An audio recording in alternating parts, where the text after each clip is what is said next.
কোরবানি দিতে গিয়ে আহত ৯৪২ জন পঙ্গু হাসপাতালে এসেছে, এমন তথ্য সঠিক নয়। হাসপাতাল কর্তৃপক্ষ জানিয়েছে, পশু কোরবানি করতে গিয়ে আহত ১৩৮ জন। তারা সবাই চিকিৎসা নিয়ে বাড়ি ফিরে গেছেন বলে জানিয়েছেন জাতীয় অর্থোপেডিক হাসপাতাল ও পুনর্বাসন প্রতিষ্ঠানের পরিচালক ডাক্তার মোহাম্মদ আবুল কেনান। আরও জানাচ্ছেন এআর বাদল। মহান আল্লাহ তাআলার সন্তুষ্টি লাভের আশায় হৃষ্টপুষ্ট পশু দিয়ে কুরবানি করে থাকেন ধর্মপ্রাণ মুসল্লিরা, কিন্তু বিক্রি হয়ে যাওয়ার পর অনেক ক্রেতার পক্ষেই এসব গরু নিয়ন্ত্রণ করা কঠিন হয়ে যায়। বাড়ি নিয়ে যাওয়ার সময় কিংবা জবাই করার সময় লাথি ও গুঁতো দিয়ে থাকে এসব পশু। এতে মারাত্মকভাবে আহত হন অনেকে, যেতে হয় হাসপাতালে। এবার ঈদেও আহত হয়ে রাজধানীর আগারগাঁওয়ে পঙ্গু হাসপাতালে চিকিৎসা নিয়েছেন অনেকে। তবে আহতদের সংখ্যা নিয়ে অপপ্রচার হয়েছে বলে জানান হাসপাতালটির পরিচালক।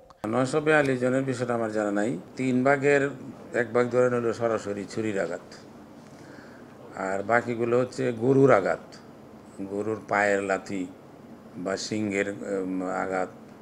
ওগুলো অর্থাৎ সম্ভবত ধরতে যে আমাদের দেশে আপনি জানেন যে এই প্রসেসগুলো বেশিরভাগ ক্ষেত্রে গ্রামে নিজেরাই করে।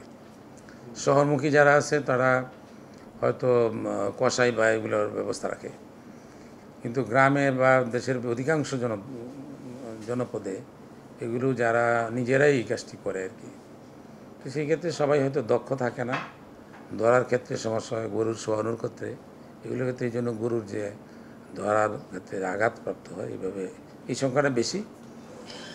ছুরির আঘাতও কিছু আছে, যাদের রক কেটে গেছে এরকম যে কজন বা হাত কেটেছে, এগুলো হচ্ছে ছুরির আঘাতে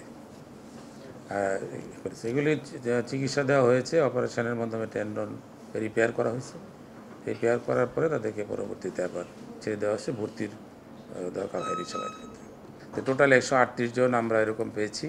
দুর্ঘটনা এড়াতে কুরবানির পশু লালন পালন ও জবাইয়ের সময় সবাইকে বাড়তি সতর্ক নেয়ার পরামর্শ দেন এই চিকিৎসক।